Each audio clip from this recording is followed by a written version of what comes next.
वाजवल्या की नाही वाजवल्या सर्वानुमते तो मंजूर झालेला आहे। मी त्याच्यानंतर मी काय भक्तगण वाढप करण्यात येणार आहे।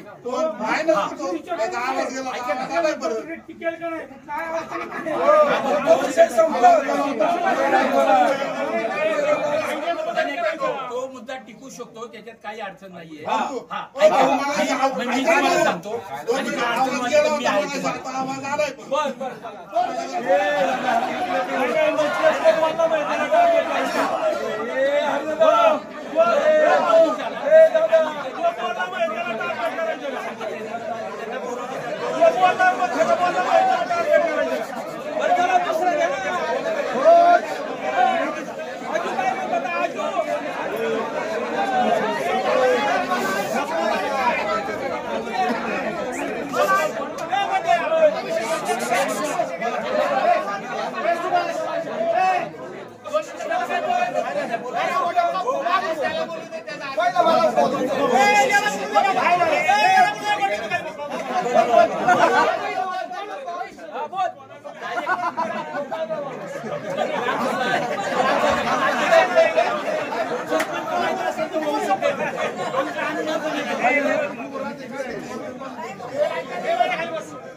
मुद्दा असा आहे, अख्खं गाव जमली देवस्थान काय कारभार करतं, ग्रामपंचायत काय करतं, ह्याच्यातलं नॉलेज तो तिथं काम करतो त्याला बाकी काय आरडाओरडा धिंगाणा करून होणार नाही।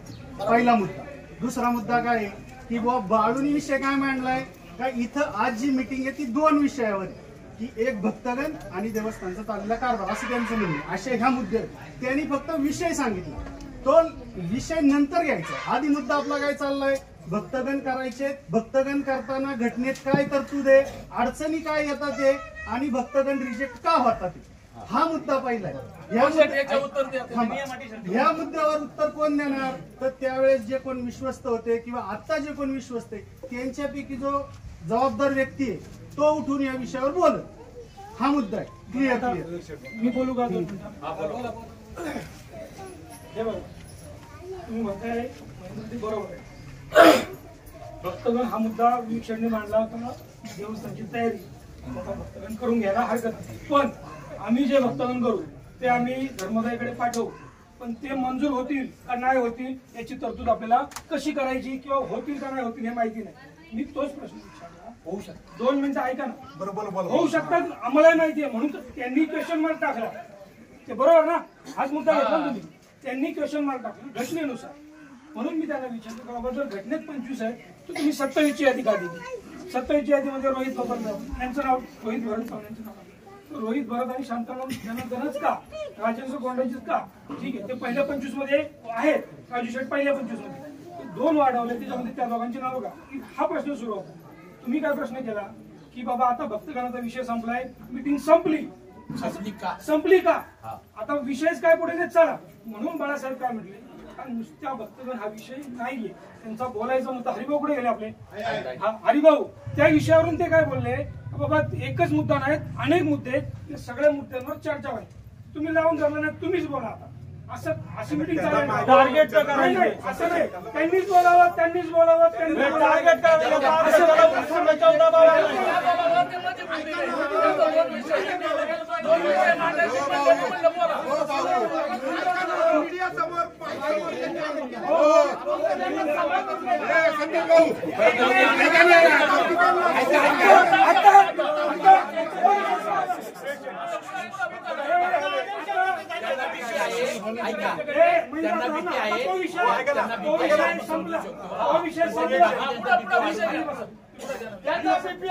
त्याच्यामुळे ते बोलू शकतो।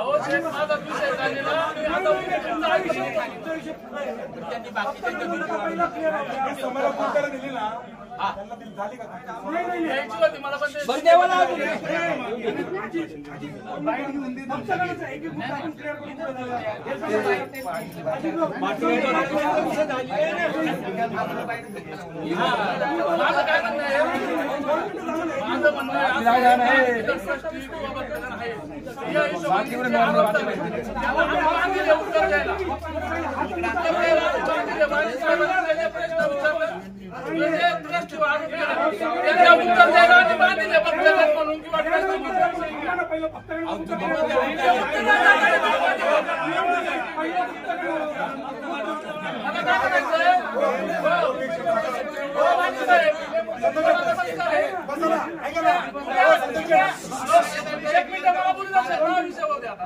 त्यांनी जे आरोप केले त्याच्यावर उत्तर देतो त्याचं खंडन का पहिला आरोप झाले त्याचं उत्तर देऊ ना पहिली नंतर घेऊ ना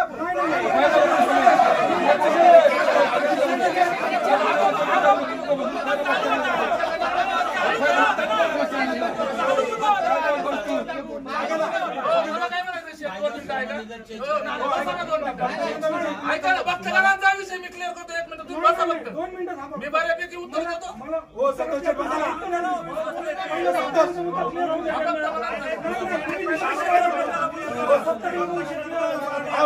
भक्तगणांचा मुद्दा देतो. 2 मिनिटं मला बोलू द्या. तुम्ही शेतकऱ्यांना भक्तगणांना बोलू शकता. मी ऐका आरोप झाले तो विषय सोडून देतो. भक्तगणांच्या मुद्दा सोडून मी बोलत नाही. त्याला बोलायचं भक्तगणांचा मुद्दा सोडून बोलत नाही ना. माझे वडील छोटे मला काय म्हणायचंय हो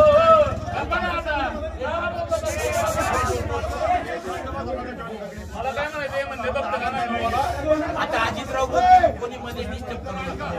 माझा काय विषय होतं वाणी साहेबांनी एवढं कष्ट घेतलं मुंबईला तेव्हा मुद्दा मांडायची माझी अपेक्षा होती. ते म्हणले मांडू नका.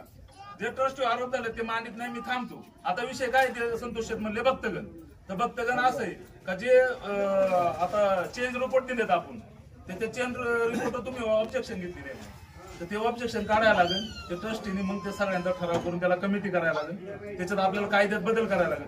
25 भक्तगण आहेत त्याच्यात वाढ केली पाहिजे तेव्हा भक्तगण वाढतील. ते कोणत्या सहीने वाढतील जे ट्रस्टी आहेत त्यांचे ऑब्जेक्शन घेतले त्यांचं ते ऑब्जेक्शन हटवायला लागेल. त्या हिशोबाने ती प्रोसेस मला वाटतं अशी आहे. मग ते तसं करायला लागेल. पण मला काय म्हणायचंय गावामध्ये एकच ट्रस्ट नाही. हनुमान मंदिर ती एक ट्रस्ट आहे दुसरी आळंदीची ट्रस्ट आहे.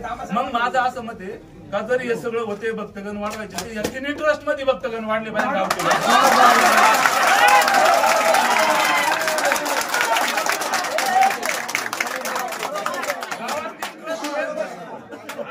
आणि दुसरा विषय राहिलाय आता हा भक्तगणांचा विषय झाला. त्याला आपण कमिटी नेमू. तिन्ही ट्रस्ट कोण काय तुमच्या त्या आळंदीच्या ट्रस्टचं कसं काम आहे हे लोकांना माहित नाही. हनुमान मंदिराच्या ट्रस्टचं माहित नाही. आणि आमच्या ट्रस्टीचं काही चुकी झालं असेल तर आम्ही उत्तर द्यायला तयार आहे. वाणी साहेबांनी काय ऑब्जेक्शन घेतलं असेल तर मग आम्ही ती उत्तर द्यायला तयार आहे. तर ते तुम्ही खंडित करता म्हणता थांबा तो विषय नका घेऊ. तर आता भक्तगणांना बोला मी बसतो. आता ऐका मला जे बोलायचं होतं ते अर्धवट सोडून मी बसतो. बोला तुम्हाला बरं याच्यात भक्तगण तिकट का नाही संतोष तिकट ऐका ना 2 मिनिटं बसा ना 2 मिनिटं बसा तर करा. मी सांगा बसा तर करा. विवेक शेठ संतोष शेठचं म्हणणं आहे भक्तगण टिकवणार का नाही हा प्रश्न आहे. तर तुम्ही सांगा कसा टिकल गावचा सगळा भक्तगण हे सांगा आणि कसं टिकवता येईल सांगा त्याला. 2 मिनिटं मला मी ऑब्जेक्शन घेतलं मी ऑब्जेक्शन चेंज करून घेतलं की झाली 2019-22 माझा मुद्दा असा आहे विजू शेठ 27 आता तुम्ही सांगू शकले नाही आणि तुम्ही उत्तर पण दिले नाही. लेखी धर्मोदय उत्तर बाबा 25 पेक्षा जास्त होऊ शकत याचं काही लेखी यांच्याकडे नाही. तुम्ही शोधलं भेटलं का तुम्हाला आहे ना ते नामांकन केलेलं आहे ना. नाही 2 मिनिटं तुम्हाला परत नाही बोलतो. दुसरं हो विजू शेठ 2003 ला घटना दुरुस्तीसाठी अर्ज केला होता. 2003 त्याची प्रत ही प्रत आता तुम्ही म्हणता ही घटना दुरुस्ती मंजूर नाही म्हणून तुम्ही भक्तगण करू शकत नाही. मुद्दा बरोबर तुमचा चेंज रिपोर्ट मंजूर नाही 2019 पासून 14 पासून म्हणा 19 ऐकून घ्या. 19चा मंजूर आहे, 14 ते 19चा मंजूर आहे. हा 19च्या पुढचा मंजूर आहे का? नाही. तुम्ही विश्वास म्हणून कसं काम ते करता? असं आहे त्यांचं का तुम्ही मंजूर जरी नसले ऐका ऐकून ना, तर घ्या. objection घेऊन ऐका ना. 2 मिनिटं ऐका ना. तुम्ही मध्येच कशाला बोलताय? सांगा, त्यांना बोलू द्या, मग बोलू द्या. बोलू दे. तसे आपण 2009ला आपण ताब्यात घेतलं आणि नवीनच्या नवीन सगळा हे दिलं चेंज रिपोर्ट सादर केला. तो त्यांनी मंजूर केला ना. नामंजूर करा. 2009ला मंजूर आहे. शेड्यूल वन दाखवलं ना तुम्हाला मी. नाही, तो मंजूर नाही. अहो दाखवलं शेड्यूल वन दाखवलं. 15 जणांचा चेंज रिपोर्ट नाही. विजू शेठ तुमचा माझं 10 वेळा बोलणार. तुम्ही म्हणले 9 पेक्षा जास्त एक भक्तगण आपलं स्पष्टी करतात. 15 जणांचा चेंज रिपोर्ट मंजूर आहे. नाही, आमच्या माहितीप्रमाणे हे का तुमचे शेड्यूल वन आहे तुमच्या ना त्याच्यात ते कॅन्सल केलेले आहेत. 15तले 6 जण कॅन्सल करून नंतर राहिलेले 9 जणांची मंजुरी दिलेली. नाही नाही नंतर ते. दोन मिनिटं. आता फक्त जणांना बोलायचं.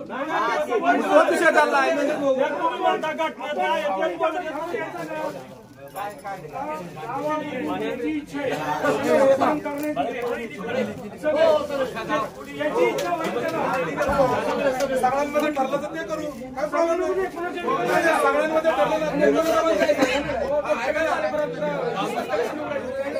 अरे पहिलं भक्तगण होते.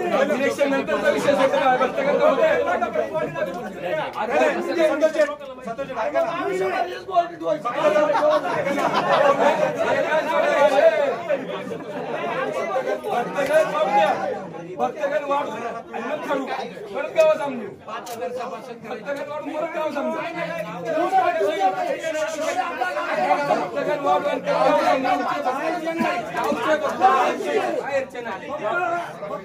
गावातला 18 वर्षावर येणार नाही. व्हायला पाहिजे. या गोष्टीला कोणाचा विरोध आहे का? नाही, जाती धर्माचा पाहिजे का? सर्व जाती धर्माचा पाहिजे का? हिंदू करू.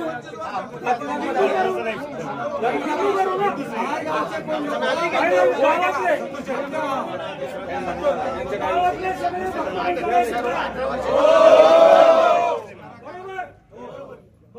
सगळे भक्तगण करायचे का आपण? सर्व जाती धर्माचे नाही आम्हाला ठीक आहे.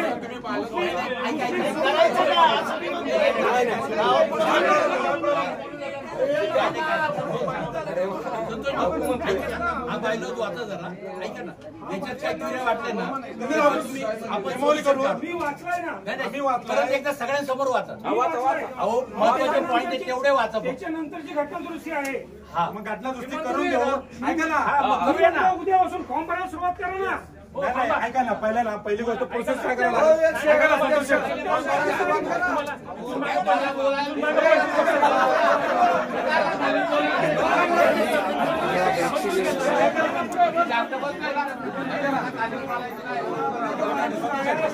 माझ्या मते जे आता ट्रस्ट आहे, ट्रस्टवर विश्वास आहे, त्यांनी उत्तर द्यावे का बाबा कसे करता येईल, सगळे भक्तगण कसे करता येईल. ऐका ना 2 मिनिटं ऐका ना 2 मिनिटं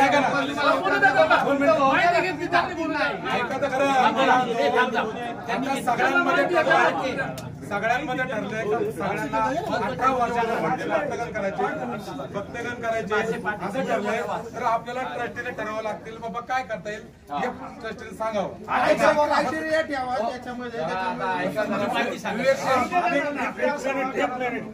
भक्तगण करण्याचा हो सरपंच भक्तगण करण्याचे एक अटी आहेत. तो प्रथम ओडसगावचा नागरिक पाहिजे. दुसरी गोष्ट तो इथला भूमिपुत्र पाहिजे. त्याच्या वडिलांचा किंवा त्याचा 7-12 पाहिजे. तोच तिथे भक्तगण होऊ शकतो. कारण हे वडसगावच्या मर्यादेमध्ये हे मंदिर असल्यामुळे जर तुम्ही याला सार्वजनिक रूप दिलं, सार्वजनिक द्यायचं नाही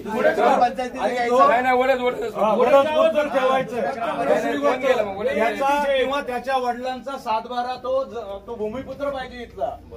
तो भक्तगण होऊ शकतो आणि तो नंतर तिथं विश्वस्त होऊ शकतो.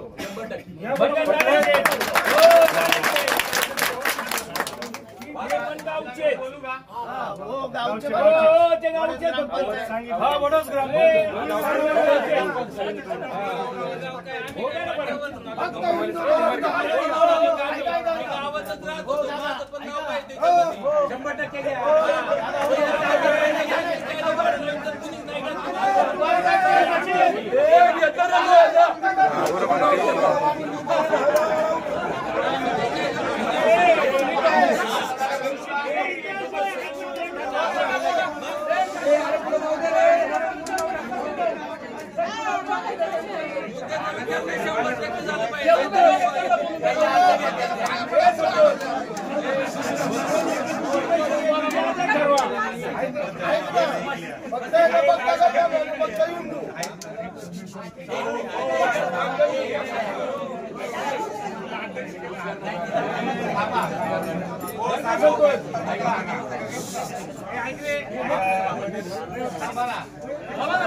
आता आपल्याला भक्तगण करण्याचा विषय थोडीशी मी माहिती घेतली.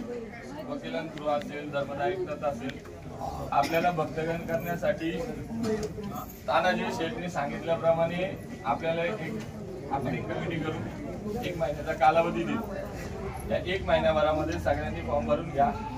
आपण एक तारीख ठरवू, त्या तारखेपर्यंत सगळ्यांनी फॉर्म भरून घ्या. त्याचे क्रायटेरिया काय असतील ते आपण सगळ्यांना व्हॉट्सअपद्वारे असेल किंवा एखाद्या फ्लॅक्स लावून त्याची माहिती पहिल्यांदा गावाला देऊ. आता दुसरा प्रश्न असा आहे, तिथं आपण केलेले भक्तगण ते तिथं कायमस्वरूपी टिकले पाहिजेत.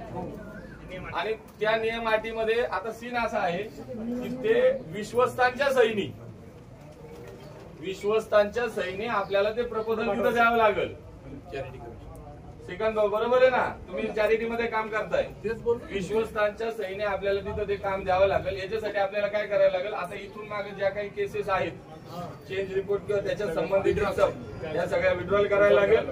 आपल्याला सगळ्यांनी बसून आपल्या नवीन घटना मंजूर करण्यासाठी 9 जणांची आता एक बॉडी द्यावी लागेल. तिथं ती बॉडी दिल्याच्या नंतर 9 जणांची द्यायला लागेल बरं का. 9 जणांची बॉडी द्यावी लागेल. त्याच्याबरोबर ती तिथं चेंज रिपोर्टला सबमिट करून घ्यावी लागेल आणि चेंज रिपोर्ट द्यायला लागेल. आणि चेंज रिपोर्ट आपल्याला मंजूर करून घेऊन त्याच्यामध्ये ती घटना बदल करून त्या घटनेमध्ये आपल्याला सगळे विश्वस्त करता येतील. एवढे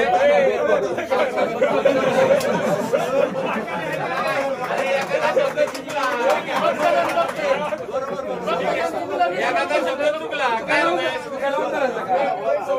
चुकलं नाही, भक्तगण झाल्यावर विश्वस्त होते. सगळे विश्वस्त करण्यासाठी पहिले भक्तगण करावं लागतं. बरोबर लक्षात घ्या. आमचा मुद्दा काय झाला माहिती का, इथून मागे जे झाले आता झालेत ना ते त्याला पुढे विश्वास करून टाका. नवीन करा गावात करू नये. विश्वास झाले ते होऊ नका, इथून मागे झाले ते होऊ नका.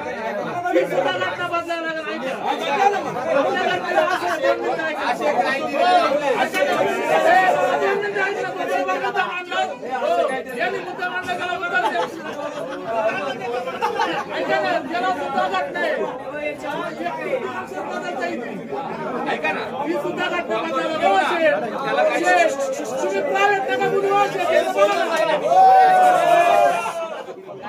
मुद्दा उपस्थित केलाय का हे झाले दुसरे करा, त्याला काय घटना आहे ती सांगा ना तुम्ही उभे झाड. आता घटनेमध्ये आपल्या कसं आहे माहितीये का, चेंज रिपोर्ट सादर करताना 1 थर्ड करावं लागतं. म्हणजे 9 विश्वस्तांमधले 3 विश्वस्त बदलावं लागतात. तुम्ही कसं आहे बघा, कुठलाही कारभार 6 भागाचे 3 घ्यावायचे.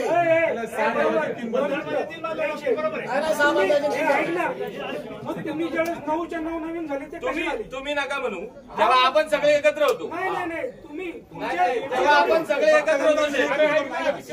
आपण सगळे विषयाला भरकटू नका. आपण पहिला भक्तगणांचा विषय क्लिअर करू. भक्त ऐका ना, उद्यापासून नको आपल्याला ना पहिला बायलॉग चेंज साठी तुमचा विषय फॉर्म भरून घेऊ. सगळ्यांना धर्मदान ठरलं ना, भक्तगणाचा विषय क्लिअर झाला, सगळ्यांमध्ये झाला. 1100 रुपये मिनिमम.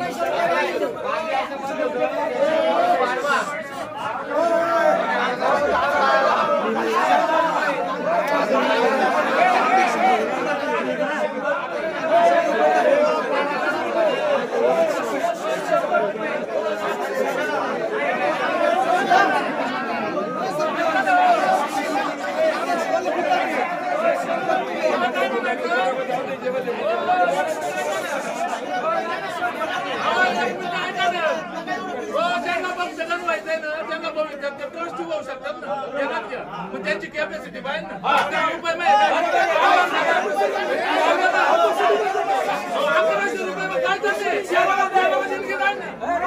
देवाला देणगी जाते ना, देवाला देणगी जाते ना, काय हरकत आहे? आपल्याला पाहिजे बघतं नंतर देवाचा फायदा होऊ द्या.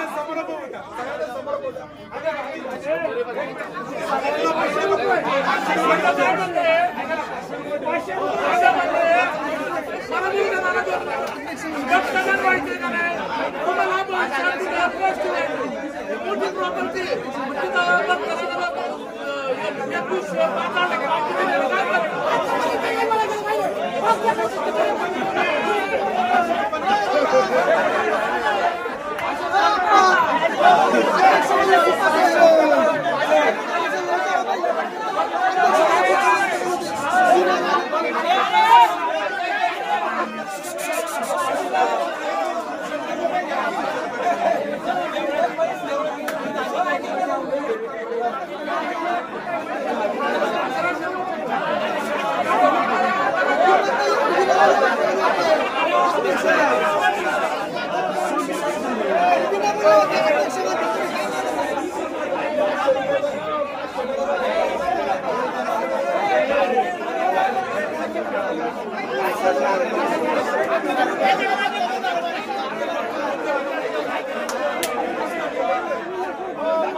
आता कमी का करायची देवाचा पैसे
याच्यापूर्वी गावामध्ये आपल्या मंदिरामध्ये माघ पौर्णिमेच्या ज्या मीटिंग व्हायच्या तिथे आपण सर्वांना बोलायला जायचो, तर त्याच्यामध्ये काही असे लोक होते की गावाचे आई माहिती काढणारे होते मीटिंग मध्ये, चल तू कोण. म्हणून माझी विनंती आहे की सभासद फी जास्तीत जास्त ठेवावी, जेणेकरून गरीब असेल श्रीमंत असेल सर्वांना कायदा तो सारखा असेल. सर्वानुमते रक्कम सभासद फी जास्त ठेवा. सभासदांची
गरिबांना म्हणूनच जायचं ना 11,000 किलो गरिबांना जायचंच ना, गरिबांनी डोक्यात झोपलं.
फक्त गावाला भक्तगण होऊन द्यायचं नाही यांना इलेक्शन ग्रामपंचायत दाखवा आपण याला 11,000 भक्तगण करायचं ना हे ध्यानात तो खंडोबा माफ नाही करणार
हे पैसे जे आता जो गावचा नियम होईल त्याला बांधील मागचे जे वक्तव्य आहे ते राहतील ना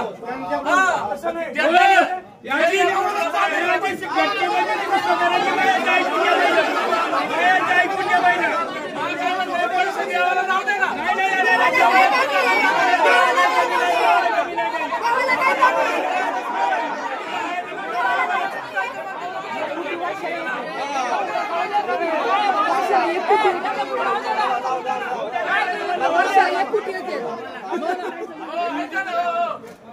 मला काय म्हणायचं तिथं वाहू द्या ना पैसे बघता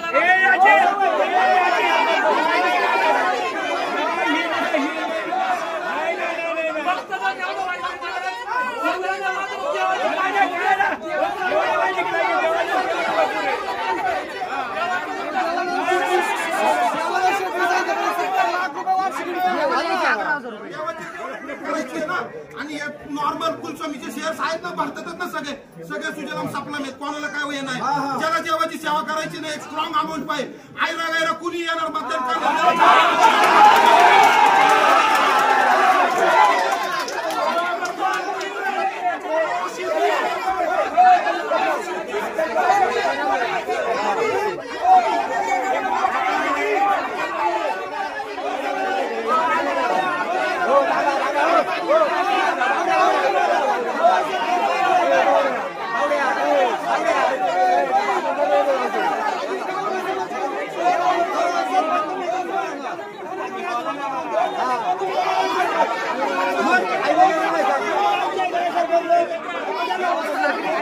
हा